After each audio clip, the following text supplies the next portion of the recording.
పక్షాన నీతో యుద్ధము చేయువానితో నేనే యుద్ధం చేస్తాను. నీకు విరోధముగా గుంపుగూడు వారందరినీ నీ పక్షపాతం చేస్తాను. ఈ రోజున ఎక్కడైనా వ్యతిరేకత ఎదుర్కొంటున్నారేమో, ఎక్కడైనా నాకు ఈ పరిస్థితి ఏంటి నిలవలేకపోతే కొంతమంది సేవకులు మీరు అనుకుంటారంటే సేవకులు మంచిగా వైట్ షర్ట్ వేసుకొని చక్కగా మంచి షూ వేసుకొని మంచి జేబులో పెన్ను పెట్టుకొని ఉండి లేకుండా ఒక 500 రూపాయలు కాగితం జేబులో పెట్టుకుంటే జేబులోంచి కనిపిస్తా ఉంటుంది. అయ్యగారు రిచ్ అనుకుంటారు. నిజం, అయ్యగారికి ఉండే కష్టాలు మీకేం తెలుసండి. నేను ఎన్నిసార్లు అనుకున్నా తెలుసా, అనవసరంగా పాశ్రమణ అయిపోయింది అస్సలు అనుకున్నా నేను. ఎందుకంటే అన్నిట్లో పాశ్రమే ఉండాలి. చూద్దామా, నేను అలాగే చేశాను ఈరోజు. అది అన్నిట్లో వంటకాడ పాశ్రమే ఉండాలా, వడ్డిచ్చే కాడ పాశ్రమే ఉండాలా, అందరిని రిసీవ్ చేసుకునే కాడ పాశ్రమే ఉండాలి. ఎవరినైనా పొరపాటున ఈ అమ్మగారు అసలు మాటే మాట్లాడలేదు మాతోటి. పోతే అసలు ప్రైజ్ లాడ్ చెప్తుంటే కూడా చూడలేదు. ఇవన్నీ అయిపోతే అన్నీ ఒక ఎత్తి అయితే మళ్ళీ పోయి ఒక పాట పాడమంటాం.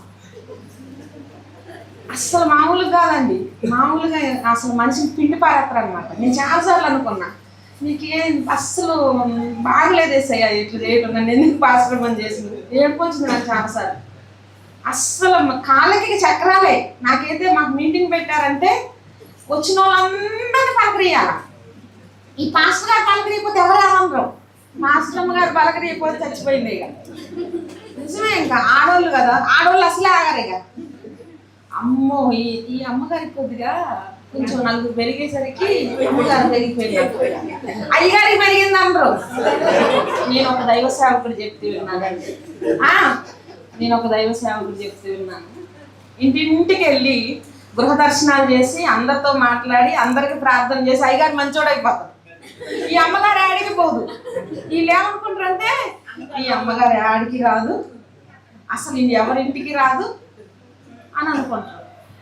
ఈ అయ్యగారు బయలుదేరిన కానించి వెనకమాల అయ్యగారి కోసం సంఘాన్ని నేనేం చేసేదానికి మా అయ్యగారు వెళ్ళి వాళ్ళకి వీళ్ళకి ప్రార్థన చేసి ప్రవచనాలు చెప్పొచ్చుగా. నాకు గుండెల్లో రాయబడి నేను ప్రార్థన చేస్తూ ఉండేది. ఆయన తగ్గిద్దాను, తగ్గకపోతే ఫలానా వరహాన్ రాజు అయ్యగారు వచ్చి నీ రోగం తగ్గిపోద్దమ్మా అన్నాడు. అది తగ్గకపోతే ఏమంటారు, ఎక్కడ దేవుడి నామానికి అవమానం వస్తుందో, ఇంకొకసారి వాళ్ళు ప్రార్థన చేయించుకుంటారో చేయించుకోరని అది వినేదాన్ని నేను. ఇదే మొదలేసేదాన్ని. అయ్యా నీ దాసుడు వెళ్ళి అక్కడ వాగ్దానం చేసి వచ్చిండి అయ్యా, తగ్గిపోద్దండి అయ్యా, తగ్గకపోతే ఎట్ట కుదిరి చేసయ్యా, ప్లీజ్ చేసయ్యా, తగ్గించయ్యా అని అడిగేదాన్ని. ఈ ప్రార్థన ఎవరికి కనపడదు. అయ్యగారు వెళ్ళిందే కనపడదు. అయ్యగారు మంచోడు అయిపోతారు, అమ్మగారు చెడ్డదైపోతుంది. నిజం, ఇది వాస్తవం అండి. చాలాసార్లు అనుకున్నా నేను, ఏం బాధ ప్రభు అయిందంటే. సేవకులు మీరు అనుకుంటున్నారేమో అన్నీ ఉండి సంతోషం ఉండరండి. అన్నీ ఉండి ఒక్కొక్కసారి తినడానికి తిండి కూడా ఉండదు ఇంట్లో, తెలుసా. ఒకవేళ మంచి బిర్యానీ వండుకున్నా తినడానికి టైం కూడా ఉండదు.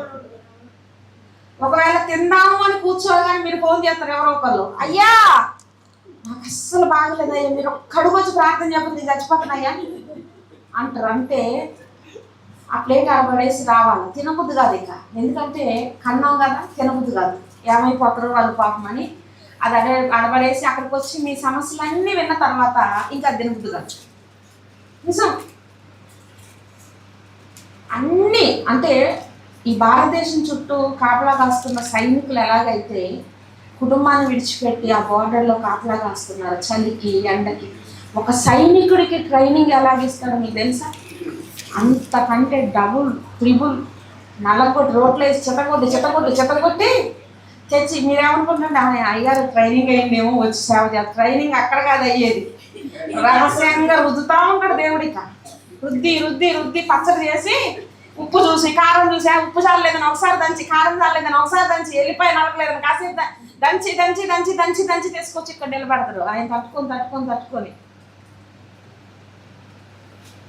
అందుకని అపోస్తులైన పౌలు అంటాడు, నేను ఎప్పటికీ క్రీస్తు ముద్రలను నా శరీరం మీద ధరించుకుని ఉన్నాను, మీరు నన్ను ఇంకా బాగా పెట్టకండి. చాలా శ్రమలు ఉంటాయండి, ఎన్నో శ్రమలు, తిండి లేని రోజులు, అనారోగ్యాలు. ఒక్కొక్కసారి మేము ఏ సమస్యతో నలిగిపోతున్నామో అదే సమస్య కోసం ప్రార్థన చేయమని అనేక మంది ఫోన్ చేసేవాళ్ళు. అప్పుడు మేము ఇదే సమస్యలో ఉన్నాం కదా, ఇప్పుడు ఏం చేయాలి? దేవుడు అన్నాడు ప్రార్థన చేస్తూ ఉంటే యోగు అనారోగ్యం తగ్గిపోయింది. స్నేహితుల కొరకు ప్రార్థన చేసినట్టు. ఒకరి కోసం ప్రార్థన చేస్తే వాళ్ళలో ఉన్న దెయ్యాలు మనకు రావండి. మన చుట్టూ ఉన్న రోగాలు నిన్ను మర్చిపోయి, నీ సమస్యను మర్చిపోయి, నీ పరిస్థితిని మర్చిపోయి దేవుని సన్నిధిలో ప్రార్థన చేయి. ఇక్కడ అన్ని సిద్ధపరచుకున్నాడు కానీ ఇవేమి పనికి రాలేదు. ఏం పనికొచ్చింది? ప్రార్థనే పనికొచ్చింది. ప్రార్థన చేయగానే దూత వచ్చింది, యుద్ధం చేసింది. అక్కడికక్కడ శత్రువు సిగ్గుపడిపోయాడట. వాళ్ళే కడుపులు ముట్టిన వాళ్ళే కూడా చంపేశారట. వాళ్ళలోనే ఒక యుద్ధం మొదలైపోయింది.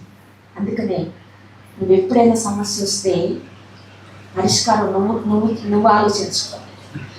ఇక్కడ యేసుప్రభు ఉంటే దీనికి ఏం పరిష్కరిస్తాడు? ఈ సమస్య యేసుప్రభు దగ్గరికి వెళ్తే ఎలా పరిష్కరిస్తాడు? ఆ సమస్య పరిష్కారం కొరకు దేవుని దగ్గరికి వెళ్ళాలి. ప్రతి సమస్య ఈ రోజున ఇన్స్టెంట్గా అద్భుతాలు జరిగిపోవాలి చాలా మందికి. కానీ దేవుడు ఒక మాట చెప్తాడట, ఒక సమస్యని వెంటనే అడగగానే ఆ సమస్యను తీర్చేస్తాడట, ఆ ఆశీర్వాదాన్ని ఇచ్చేస్తాడట. కొన్నిసార్లు అంటాడట, కొద్దిగా ఆగంటాడట. కొన్నిసార్లు అసలు వద్దు అంటాడట. నేను ఎప్పుడు సంఘంలో ఏం చెప్తాను తెలుసా అండి, ఇప్పుడు ఒక స్త్రీ కన్సీవ్ అయిన తర్వాత చాలా సంతోషపడతారు అటు వాళ్ళు ఇటు వాళ్ళు. మరి కన్సీవ్ అయినమ్మటే డెలివరీ అయితే ఎన్ని నెలలు పడుతుంది? 9 నెలల కంటే ముందు డెలివరీ అయితే ప్రీమెచ్యూర్ బేబీ. కొంతమంది బ్రతకొచ్చు. నాకు 7th 8th మంత్ మధ్యలో బాబు పుట్టి చనిపోయాడు. అవి వాళ్ళు పెరగలేదు. అది 9 నెలలు కరెక్ట్గా కడుపులో ఉండి పుట్టినప్పుడు ఎంత ఆరోగ్యం ఉంటుంది? దేవుడు అనుకుంటాడు నీకు ఆరోగ్యవంతమైన బిడ్డనివ్వాలనుకుంటాడు. అంటే నీ దగ్గర నుంచి ఎవ్వరూ తీసేయలేని సంతోషాన్ని నీకు ఇవ్వాలనుకుంటాడు. మనం తొందరపడిపోయి కొంతమంది ఈ మధ్య చిక్కుడుకాయలు రేటు పెరిగినాయి అనుకోండి, చిన్న చిన్న పిందులు కోసేస్తారు. టమాటాలు రేటు పెరిగినాయి అనుకో, చిన్న చిన్న మనం కూడా అంతే చేస్తాం. ఆ కోసి ఆ కక్కుర్తికి కరెక్ట్ పరిపూర్ణమైన ఆశీర్వాదాన్ని అనుభవించలేదు. పరిపూర్ణమైన ఆశీర్వాదాన్ని నీ దగ్గర నుంచి ఎవ్వరూ తీసివేయలేని, నువ్వెప్పుడు కోల్పోలేని శాశ్వతమైన ఆశీర్వాదాన్ని దేవుడు ఇవ్వాలని ఆయన అనుకుంటాడు. మనం తొందరపడిపోయి ఇచ్చే అంటే తీసుకోపో అని ఇచ్చేస్తాడు. ఇక తట్టుకోలేక ఇంకెందుకు వచ్చిన గోవాలని నేను వెళ్ళలేకపోతాను, తీసుకో అని ఇచ్చేస్తాడు ఆయన. ఎప్పుడు కూడా దేవుడు ఇచ్చి అడగండి, అడుగుతూనే ఉండండి. కానీ దేవుడు ఇచ్చిన దాకా ఎదురు చూడండి. 40 రోజులు దైవ సేవకురాలు ఉపవాసం ఉండి ప్రార్థించాలి మీ అందరి కోసం. మీరందరూ ఇప్పుడు చూడండి, మీరందరూ ఇంటికాడ మంచిగా భోజనం చేసి మంచిగా ఉంటే వీళ్ళు కడుపు మార్చుకుని ఉపవాసం ఉన్నారు. ఎందుకు? కన్నారు కాబట్టి. మీకు విషయం తెలుసా, మీరందరూ నిద్రపోతారు, సేవకుడు నిద్రపోడు, కాపరి నిద్రపోడు. ఎందుకంటే గొర్రెలు ఏమొత్త పోతాయో అని. మీరు ఒక సెక్యూరిటీ గార్డ్ని పెట్టారనుకోండి ఇంటి ముందు, మీ ఇంట్లోకి దొంగ రావాలంటే వాళ్ళు దాటి రావాలి. అలాగే ఇప్పుడు మేము తెల్లారిపాటికి లేసి ఏసయ్యా బతికే ఉన్నానయ్యా వందనాలను నువ్వు అంటున్నావంటే, బ్రతుకున్నామంటే, సూర్యోదయాన్ని చూస్తున్నామంటే నీ సేవకుడు ప్రార్థనే. నీ సేవకుడు రాత్రంతా నిద్రపోకుండా నీ కోసం ప్రార్థన చేస్తున్నాడు. మోకాలు మీద కాసేపు నిద్ర వస్తే అడ్డుపడుకొని ఇటుకోసం మళ్ళీ లేచి మళ్ళీ ఎవరికి అవసరం ఉందో, ఎవరికి అక్కర ఉందో అని వాళ్ళ కోసం ఆ ప్రార్థన మీ ఇళ్ళ చుట్టూ కంచెలాగా ఉంటుంది. కాబట్టి ఎప్పుడు కూడా నీ సేవకునితోటి ప్రార్థనలు అన్నింటిలో ఏకీభవించండి.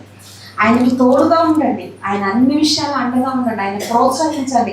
అబ్బా అయ్యగారు చాలా బాగా జరిగింది అయ్యగారు మీటింగ్ అంటే ఆయన ఇంకొక మీటింగ్ పెడదాం అనుకోండి. ఏంటి అయ్యారు ఏం జరిగింది సరిగ్గా కోరే సరిపోలేదు అన్నారు అనుకోండి, ఆయనకి లేచుకొని మనది వీళ్ళింతే అంటారు. ఎప్పుడు కూడా సేవకుడికి వెన్నెముకగా సంఘం ఉండాలి. ఎన్నెముక కట్టుకుంటేనే ఇది అలాగిద్ది, లేక ఆగదు. కాబట్టి సేవకుడికి ఎన్నెముకలాగా ఉండండి.